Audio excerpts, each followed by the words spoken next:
We are all concerned about public health initiatives, housing programs, food security programs, transportation infrastructure, and much more that could potentially be impacted. A federal judge blocks a freeze on federal grants, how local leaders and organizations are reacting to the move.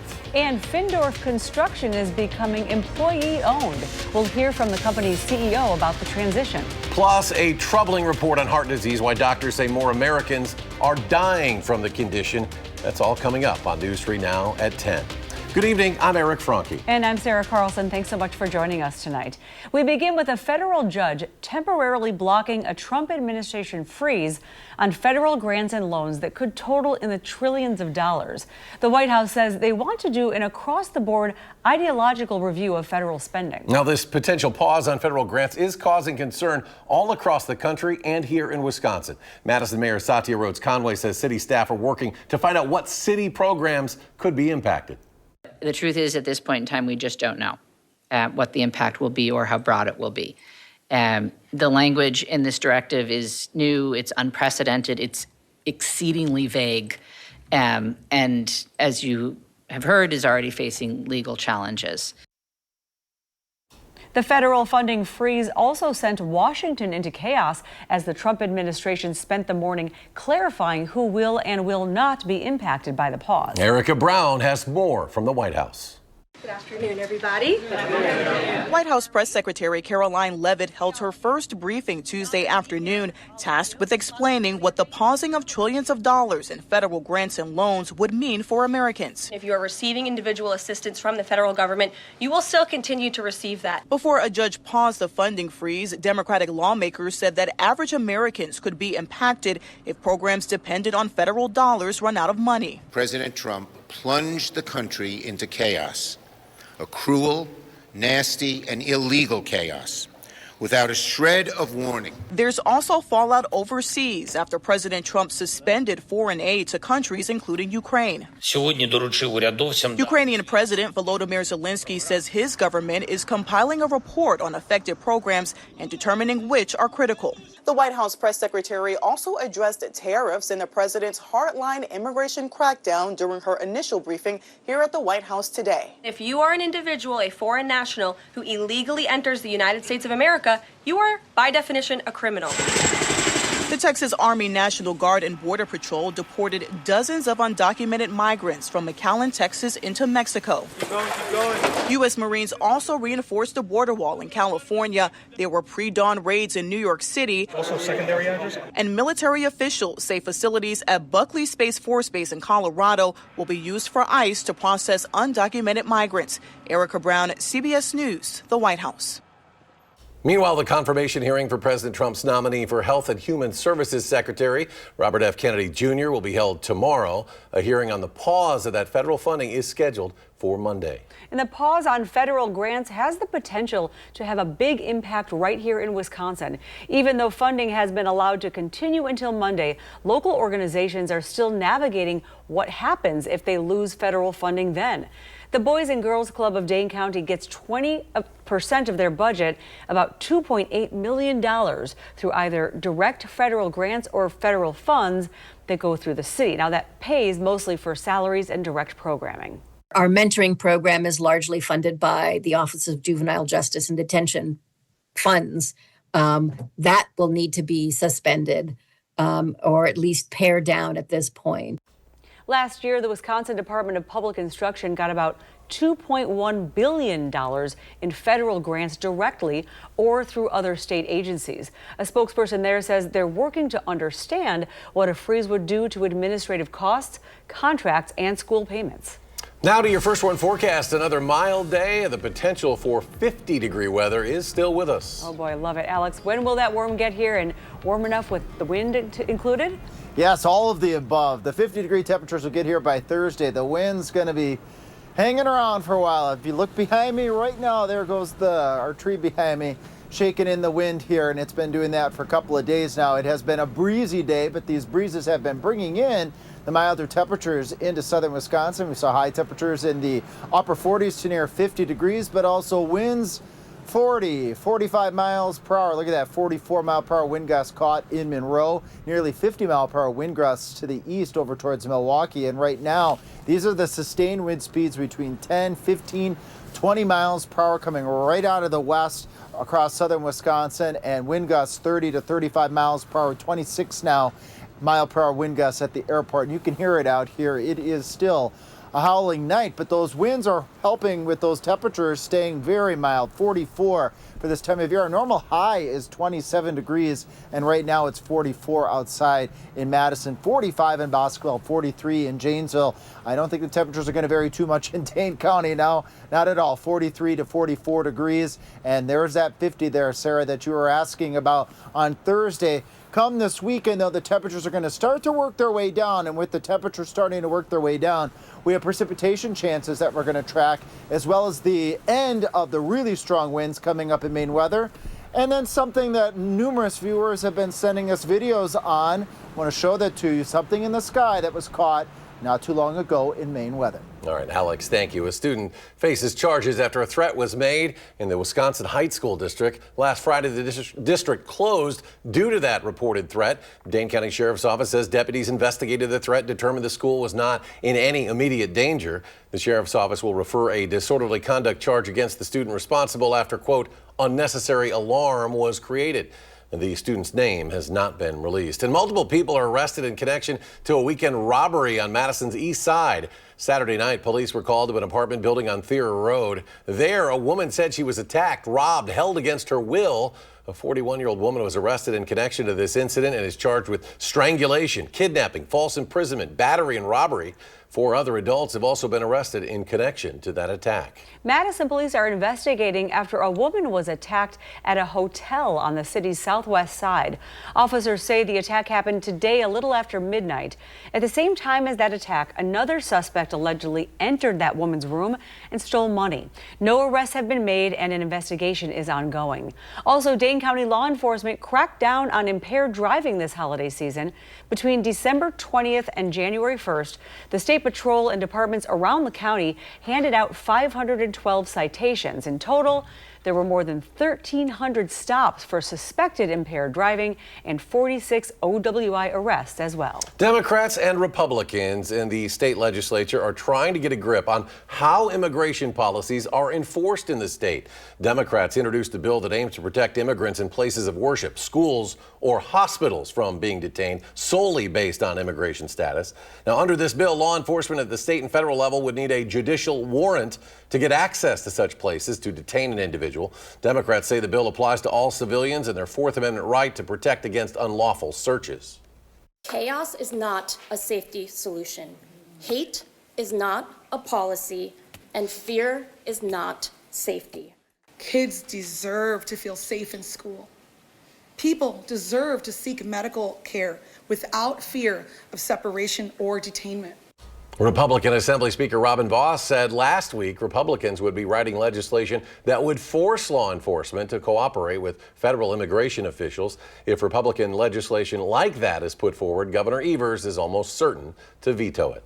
A major change is coming to how a local construction company will be owned. Findorf Construction in Madison has been in business in southern Wisconsin for 135 years. The company will transition to being 100% employee-owned now. They introduced a plan that gives employees ownership through stock ownership plans and stock allocations, something their CEO feels can only benefit Findorf's culture. We've always been supportive of our employees. A lot of our growth is based on their initiative and their growth career opportunities. Hoping this can even stimulate that even more now that they have a little more to do with that growth and success of the company. Now, they also feel this lays the groundwork for the future of the company. Many Americans appear to be worried about their wallets. The Conference Board's Consumer Confidence Index released its latest survey, and it dropped nearly 5.5 points in January. This January reading was also much lower than many economists had predicted. According to the report, most U.S. consumers are concerned about inflation. The U.S. economy has a historically low 4.1% unemployment rate, although inflation remains above the 2% target favored by the Federal Reserve. And a new poll published by KFF shows views are split along partisan lines when it comes to trusting President Trump and Robert F. Kennedy Jr. on health issues. The survey found Democrats are more than twice as likely as Republicans to say they trust the CDC. Just over half of the adult population says they trust the HHS to make the right recommendations around health when it comes to vaccines. The survey shows the vast majority of U.S. adults still believe the benefits of vaccines outweigh the risks. And speaking of health, a troubling report finds more Americans are dying of heart disease than any other cause of death. The American Heart Association says that's because of risk factors like high blood pressure, obesity, and diabetes that continue to rise. Also, the exploding popularity of weight loss drugs like Ozempic and Wegovy have actually not had an impact. Doctors stress that it's important to know your numbers. Specifically, people need to learn there's something called LDL, that's the bad cholesterol, and lipoprotein A. You should know both of those numbers. And then, of course, we all know about high blood pressure, about diabetes, about exercise, about eating right. And then there's family history. You have to choose your parents wisely, right? There's not much you can do about that. In the U.S., about 350,000 people die of sudden cardiac arrest every year, and about half of them had no idea they had a heart issue.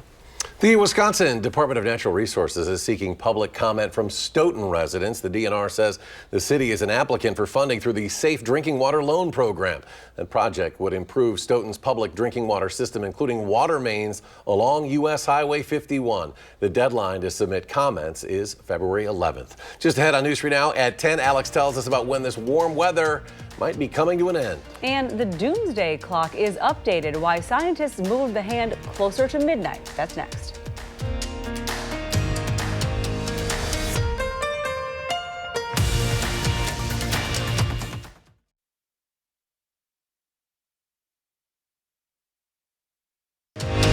You're watching News 3 Now at 10. Well, a panel of top scientists has updated the doomsday clock. Now, this is to illustrate how close we may be to the end of the world. The Bulletin of Atomic Scientists announced they've moved the minute hand on the clock to 89 seconds to midnight. That is closer to doomsday than ever before.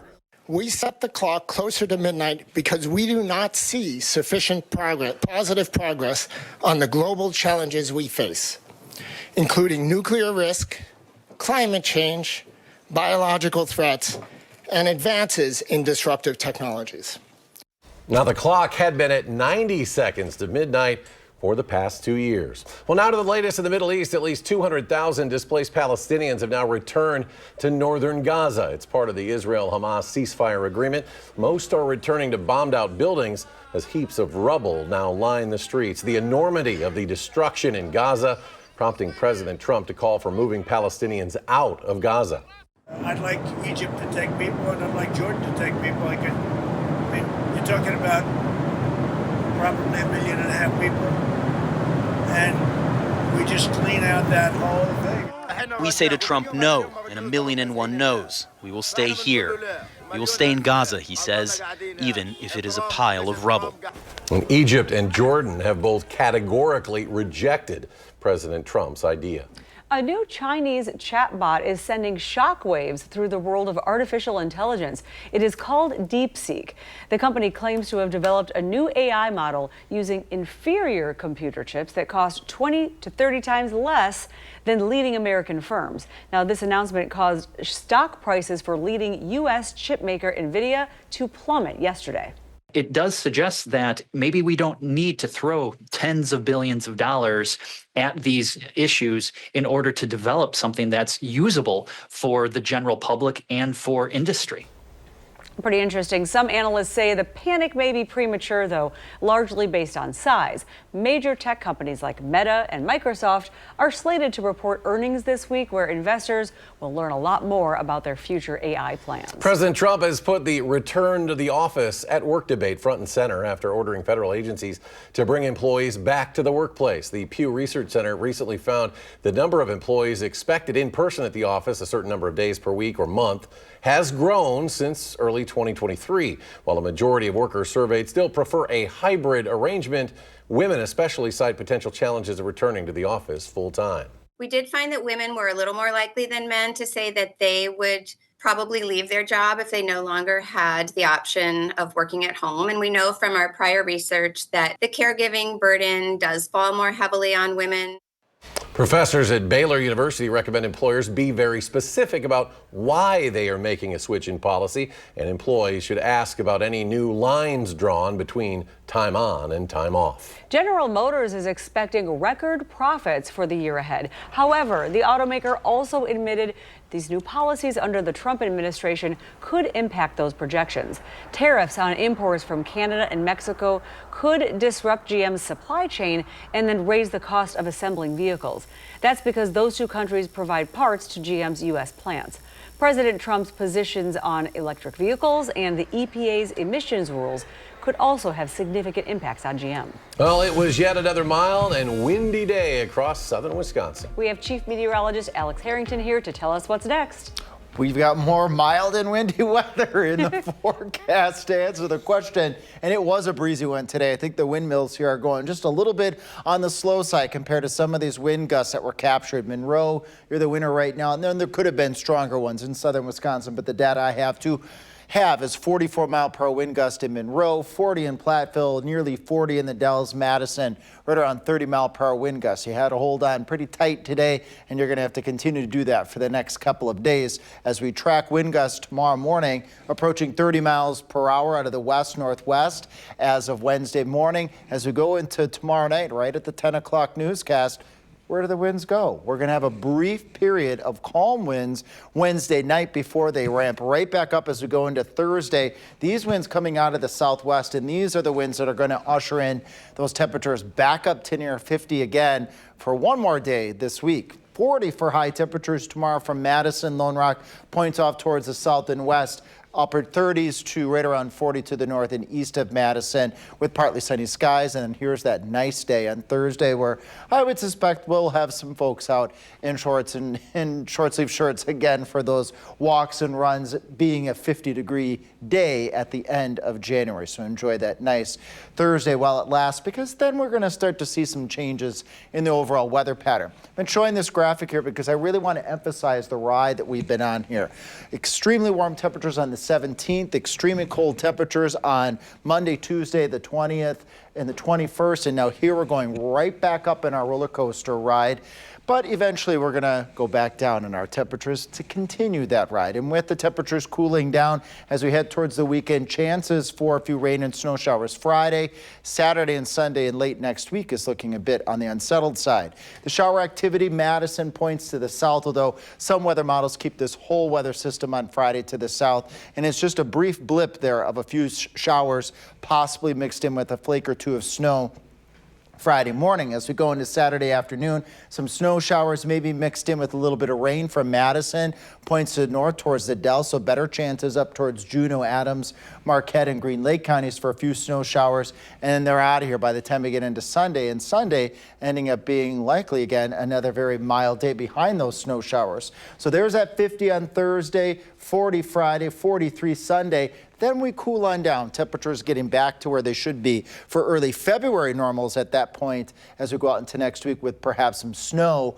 light snow shower activity next Thursday. Now, we've been getting a lot of videos here. I'm going to show a video here. Thanks again, Olga and John Barton from McFarland, showing us what looks to be maybe a meteorite, or there are some that are postulating maybe this is a little bit of space junk entering the atmosphere again. Pretty impressive video that we have here. I think it stabilizes again here. So there you see being pointed out there by Olga and John from McFarland. Thank you for sending us that. And I think we have another video too from another viewer sending us this meteorite, again likely being spotted over the area here. Thanks again, Sylvia Butters, for sending us this stunning video, and we're getting others here as well at channel3000.com. So thank you for sending us these photos. Pretty stunning. We got the clear skies out there, and what a stunning sight that we had here in southern Wisconsin, and others are seeing these videos coming in as well. So thank you so much for sharing those videos with us, because quite an impressive view, isn't that?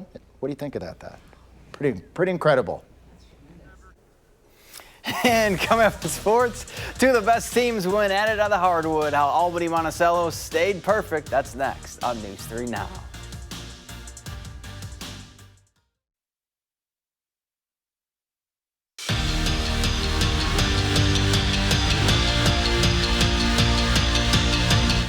Wisconsin men's hockey heads north this weekend for a huge series against Minnesota. And Mike Hastings' squad is looking for a little revenge from earlier this season. Remember, the Gophers swept the Badgers back in November. And when it comes to the border battle, there's not much that needs to be said. These two programs simply do not like each other. I think the first word's hatred. Both teams don't like each other at all. And they got the best of us here at the beginning of the season, and I think it's our turn this weekend. I think this will be one of the most fun weekends of the year. Every hockey player loves to be the bad guy, and that's exactly what we are this weekend, and it'll be sold out and a lot of fun. High school girls hoops, Albany Monticello taking on Barneveld in a top 4 clash in Division 5. Space Stallions started strong in this one. Abby Hollis from way downtown. Hollis dropped in 4 triples and finished with 12 points on the night. That one puts her team up 3. Now Izzy Durst trying to keep her team close in the first half. She stops and pops for 2 and finished with a game-high 15. But Albany Monticello is ranked number 1 for a reason. Molly Olson drives and dishes to Heidi Olson, and the freshman drains the 3. She finished with 12 as Albany Monticello wins it 52-38. Down in the Trailways South, Abundant Life St. Ambrose hosting Deerfield in the battle of the top 2 teams in the conference. Demons jumped out of the gates. Sydney Lorkey working hard down low for the bucket. That puts Deerfield up 7. But the home team would come all the way back and then some. Nina Richmond splashes home the triple to put the Challengers up 4. That lead, though, would not last. Mia Habercorn gonna kiss it off the glass for 2 as Deerfield stays perfect in conference play with a 60-44 win. We'll be right back. Well, bakers in Punxsutawney are preparing for the big day Sunday, creating special treats ranging from cupcakes to groundhog-shaped cookies. Groundhog Day brings an extra boost of business for the bakeries during the winter months there. Punxsutawney Phil may still be unpredictable. The bakers, though, will have their special treats available to everyone who is visiting. You know, I used to say the groundhog was Gary's nemesis on Groundhog Day. Gary hated Groundhog Day. But how are you going to celebrate, man? What are we looking at? This is Sunday, so... Sunday, yeah. If we go to the 10-day, I was just teasing. I was saying, Sarah, I didn't even put the groundhog symbol on Sunday. You got to get that on all graphics from now on. We need to see the groundhog on that Sunday. Actually, 43. he knows with the prediction he's hiding. The groundhog's hiding behind the cloud. He's hiding behind the cloud. There's going to be no shadow that day. Very likely that might be the case on Sunday, with a couple of snow showers over the weekend, then cooling off next week. But we will add the groundhog to the graphics going forward. Can I call him your nemesis like I always do? Sure. Okay, thanks. Have a good night, everybody. Good night.